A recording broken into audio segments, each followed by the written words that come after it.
Oh. Don't tell me you're taking your mink coat with you. Oh, don't be ridiculous. Thelma's picking it up. She's taking it to the farrier's for me. I'm having it altered while we're away. That's right, Di. Spend every bob I've got, never mind the cost. I'm only having it altered.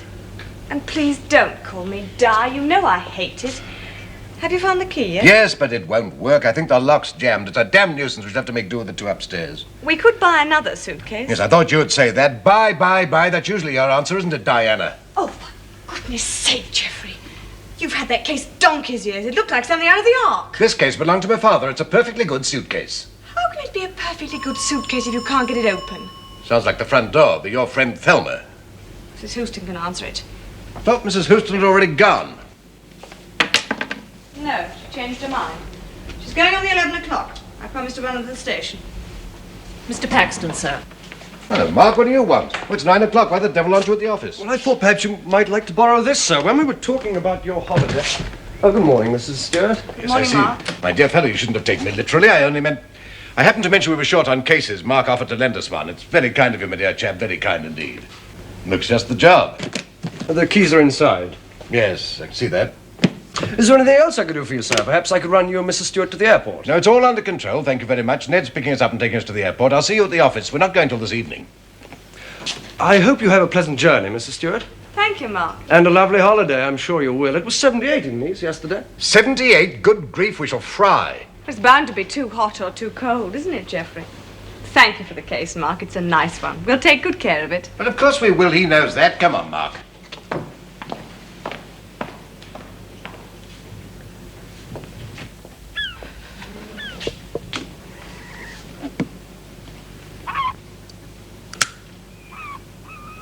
She's in the living room. Go on in. Geoffrey told me to come in. Hello, Thelma. Nice to see you. Am I too early for you? No, not a bit. How are you? How's Walter? No, Walter's all right. You know Walter, lazy little devil. Is that the coat, Diana? Yes. Do you know where to take it? Bolton's in Cork Street. Oh, I adore mink. Some people don't know they're born. Why on earth didn't I marry a millionaire? Well, to start with, Geoffrey's not a millionaire. Even if he were, he'd still be as mean as hell. Oh, come off it. Mink coats, Aston Martins, 4 weeks in Cannes every year. Well, for your information, I'm not allowed to drive the Aston. I bought the mink myself, and as to 4 weeks in Cannes, do you know where we stay? Well, the Carlton, I imagine. Carlton? We stayed at a place called the Plage at Angleterre. And if you've never heard of it, I'm not surprised. Not that Geoffrey cares about the hotel much. He's out on the golf course by 10 o'clock in the morning. Fancy going to Cannes to play golf. Does he wear a bikini? What's a joke? You, darling. We were laughing at you. No, were you? Well, I'm going to the office now. I shall be back about 3:30. Ned's coming at 5 o'clock, so be ready.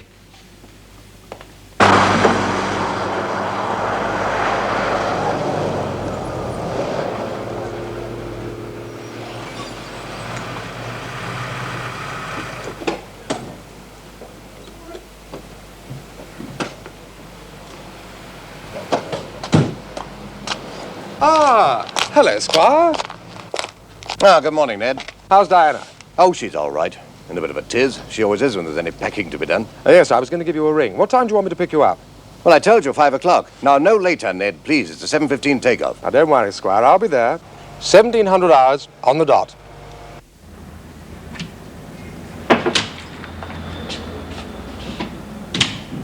Mrs. Frobisher has turned down the Longton property. No.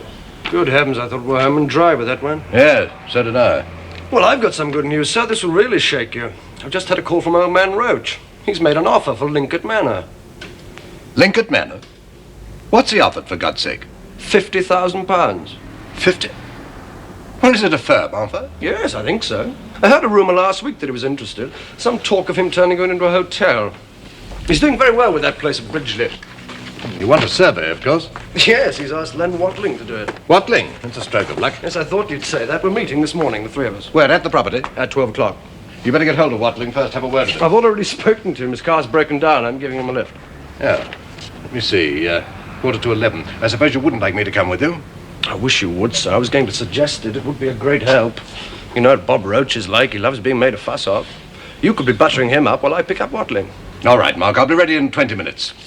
I don't know why there always seem to me to be 101 things to do before one can get away.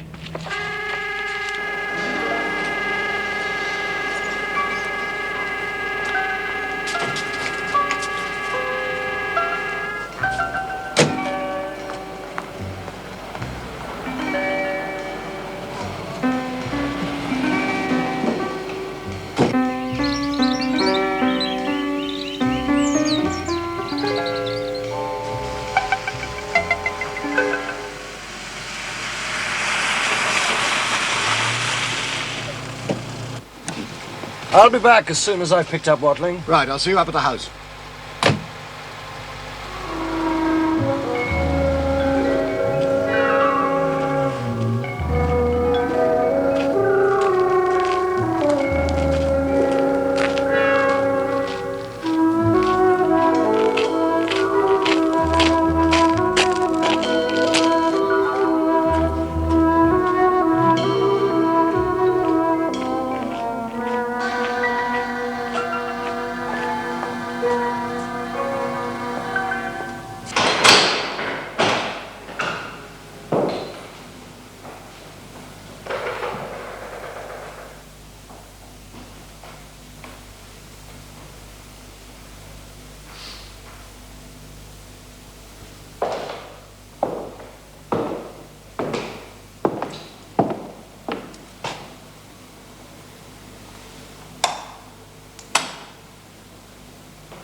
It's all right, Dad, or it's all over.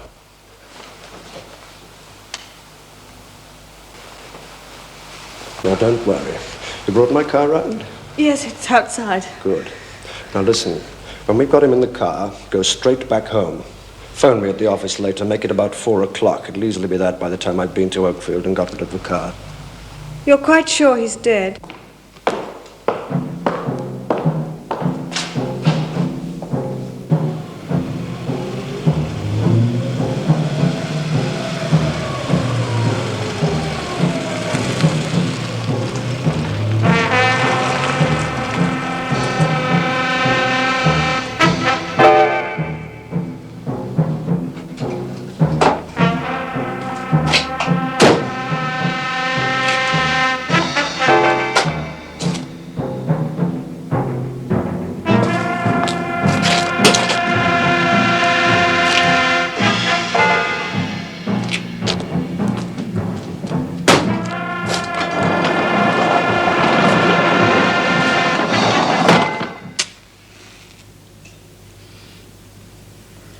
You say your husband has no relatives, Mrs. Stewart, not living locally anyway? Look, Inspector, my husband hasn't suddenly taken it into his head to visit friends or relatives or anything like that.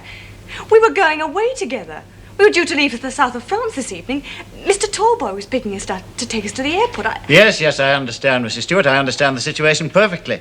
But I must warn you, the police have no responsibility towards missing adults. Your husband may have been taken ill or be suffering from loss of memory. He might even have confused the arrangements and gone straight to the airport. Well, then why hasn't he telephoned? Plane's due to take off in 15 minutes. Yes, of course. How do you account for Mr. Paxton's story? I can't account for it, madam. Perhaps you tell me again, sir, about Lincoln Manor, about what happened this morning. Mr. Stewart told me that Bob Roach had made an offer for Lincoln Manor and they'd arranged to meet there at 12 o'clock. He asked me if I'd drive him out to the property and then go on to Oakfield to pick up Len Watling, the surveyor. Go on, sir. I drove out to Lincoln Manor, dropped Mr. Stewart, and then went on to Oakfield. Len Watling was out. He was in London, and his secretary knew nothing about the appointment. Naturally, I was puzzled, and I drove straight back to the manor. When I got to the house, there was no sign of Mr. Stewart, and I assumed he'd either returned to the office or gone off somewhere with Bob Roach. I waited for about 20 minutes, and then I came back here to Allenbury. What time was that, sir? It would be about 3:30 when I got back to the office. The first thing I did was to phone Bob Roach. He said he'd never contacted Mr. Stewart, and he certainly wasn't interested in buying Lincoln Manor. Well, after that, I just didn't know what to do. I dictated half a dozen letters, made a few phone calls. Then I was just about to ring Mrs. Stewart when she telephoned herself. I was getting worried. It was 4:15. We were due to leave at 5. I told Mrs. Stewart what had happened, and she asked me if Mr. Stewart's car was still in the car park. I went to have a look, and sure enough, it was there all right, just where he'd left it. I see. Have you any... I think that's for me. May I? Hello? Inspector, this is Williams. Yes, Williams. Any news? No, I'm afraid not, sir. What about the hospitals? Well, we've been in touch with Oakfield, Westerton, and the two down here, so there's nothing to report. All right, Williams, I'm just leaving. I'll be with you in about 15 minutes. What was that about the hospitals? Oh, that's all right, Mrs. Stewart. It's just routine. We always check with the hospitals. 8:15. I'm going back to the station. If your husband should turn up or you hear anything, please get in touch with us immediately. If not, I'll phone you myself about 10:30. Very well, Inspector. And try not to worry. There's probably a perfectly simple explanation for all this. Are you alone in the house, Diana? Yes, Mrs. Houston left this morning. Well, I'll stay with you if you like, my dear. Oh, no, Ned, I shall be perfectly all right. I'll probably telephone Thelma. She'll come over for a couple of hours. Right. Well, you know where I am if you want me. Thank you, Ned. Good night, Mrs. Stewart. Good night, Mark. Could you give me a lift, Inspector? Yes, of course, sir.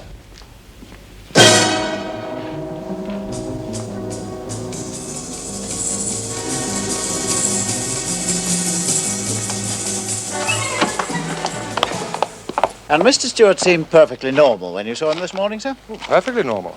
A bit irascible, but then the old boy always is. How long have you known Mr. and Mrs. Stewart, sir? Well, I've known Geoffrey for about 10 years.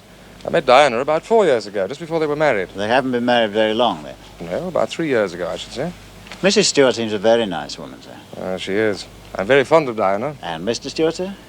When you sell expensive motor cars, you've got to love everybody, Inspector. Yes, I suppose you have, sir. Where's Mr. Paxton? He's coming, sir. He just popped back to have a word with Mrs. Stewart. He's giving her his phone number.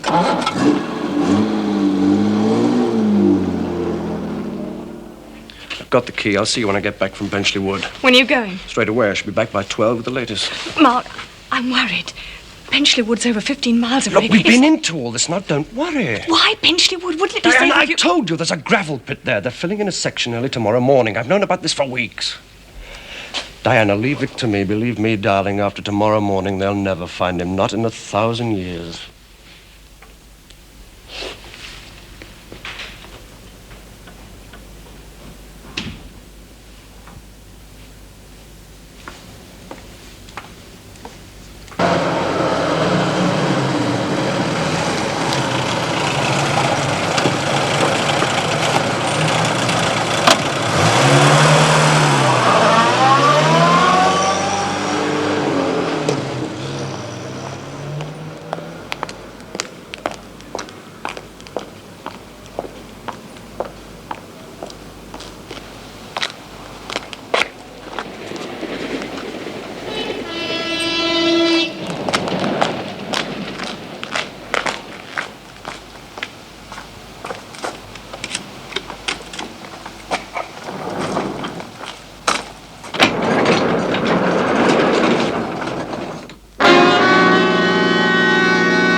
Hello?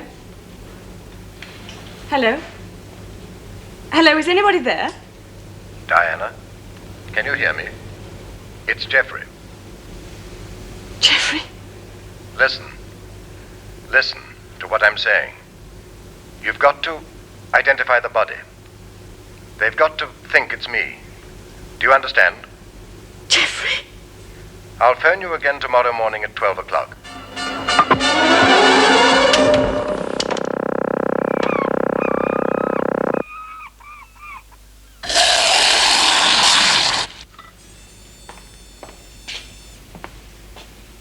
Thank you. At first I thought I was hearing things. I couldn't believe it was really Geoffrey. I feel dizzy again. Take that one. You'll be all right in a minute. You've just had a blackout, that's all. Now go on. Tell me about the phone call. He said, you've got to identify the body. What body? I don't know. He said they've got to think it's me. You've got to think it's me. Are you sure he said that? Yes. That doesn't make sense. I know. I just don't understand it. You told me Geoffrey was dead. You said you were certain. He is dead. He can't be. He phoned me. Geoffrey's dead. I examined him not only when he was shot, but later. Then what happened tonight?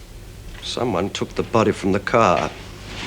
Someone phoned you, but it wasn't Geoffrey. Who was it? I don't know. It was Geoffrey. I recognized his voice. I recognized it immediately. No, it was someone else.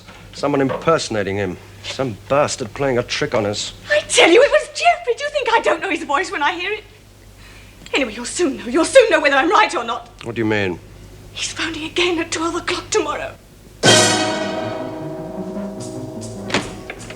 Excuse me, there's a gentleman to see you, a Mr. Clay. Clay? Yes, he says he hasn't got an appointment, but Sorry to bother you, Mr. Paxton. Could you spare me 2 or 3 minutes? Oh, yes, of course, Inspector. That's all right, Mary. Is there any news? No, I'm afraid not, sir. I've checked with Mrs. Stewart and she hasn't heard anything. I take it you haven't? No, nothing. Not a word. I'm damned if I understand it. I was just passing your office, sir. I thought I'd like another word with you. Sit down, Inspector. Thank you, sir. I was going to ring you anyway. I'm getting worried. Really worried. I'm beginning to think that something has happened to him. Well, it doesn't look too good, sir, I must admit. Look, Mr. Paxton, I'll tell you what I wanted to ask you. I know Mr. Stewart's supposed to be a wealthy man. Has a very nice house. Apparently a very flourishing business. It is a very flourishing business, Inspector. There's no apparently about it. I only wish I had a slice of it. Haven't you, sir? Me? No, of course I haven't. I'm only an employee. The manager, if you want to give me a title. No, the firm isn't in financial difficulties, if that's what you're thinking, Inspector. Oh, well, it did just cross my mind. We're making money hand over fist. Of course, Mr. Stewart may have problems of his own. I wouldn't know about that. But I should be very surprised if they had anything to do with money. Then what about sex? Sex? Yes? Well, you've met Mrs. Stewart. Yes, I've met her, and a very charming woman, too, but you know these wealthy businessmen? On the contrary, Inspector, I know very few wealthy businessmen. I don't move in such exalted circles. Well, you know what I mean, sir. Is there anyone else? Has he another woman? No, not that I know of. Well, you would know, wouldn't you, Mr. Paxton? What do you mean? Well, they usually ring the office, don't they, sir? Yes, what is it, Mary? there's a police officer outside. He'd like a word with you, Inspector. Oh, well, ask him to come in. No, sir, it's quite all right, thank you. Excuse me, Mr. Paxton, but my sister saw a police car leaving Mr. Stewart's house last night, and I was wondering if there was anything the matter. Yes. As you know, Mr. and Mrs. Stewart were due to leave for the south of France last night, unfortunately. I'm afraid Mr. Stewart's disappeared, Mary. Disappeared? Yes. But what do you mean? He's just vanished. No one seems to know where he is. Well, doesn't Mrs. Stewart know? No, I'm afraid not. No one knows. Thank you, Mary. We've had some bad news, I'm afraid, sir. What's happened? We found Mr. Stewart. He's dead. Murdered either last night or early this morning. Good God. Look, Mr. Paxton, I wonder if you'd do me a favour.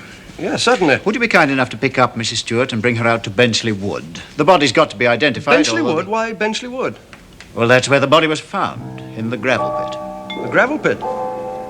But you probably know the place, don't you, sir? Yes, I know it.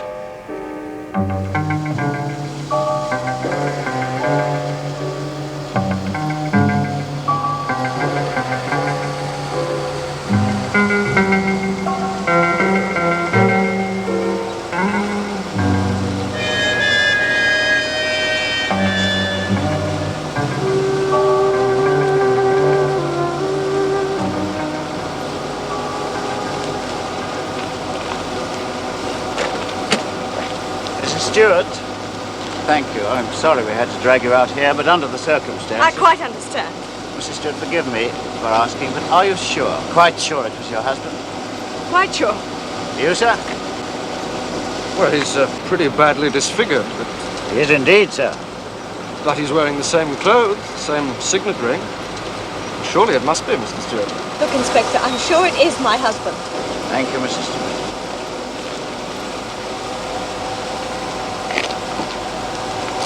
Take me home. Inspector? How was Mr. Stewart killed?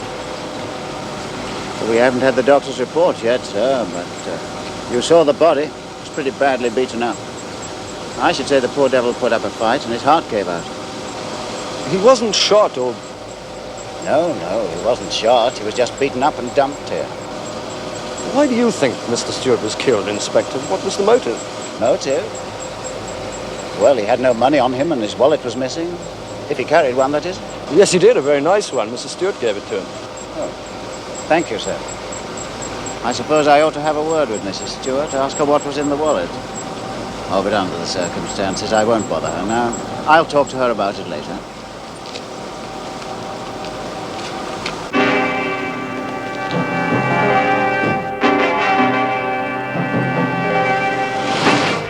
I knew I was right. I knew damn well I was right. There was Geoffrey on the phone this morning. He knew what was going to happen. He knew what was going to happen this morning. He told me to identify the body. Diana, for God's sake, Geoffrey's dead. I think you're wrong. I know you're wrong. I think you made a mistake when you examined him. I didn't make a mistake. The only mistake I made was... Go on. Diana, if we fall out, we've had it. Whatever happens now, we've got to stick together. We've got to stick together and play it cool. And for God's sake, let's remember that. Yes. Yes, of course you're right.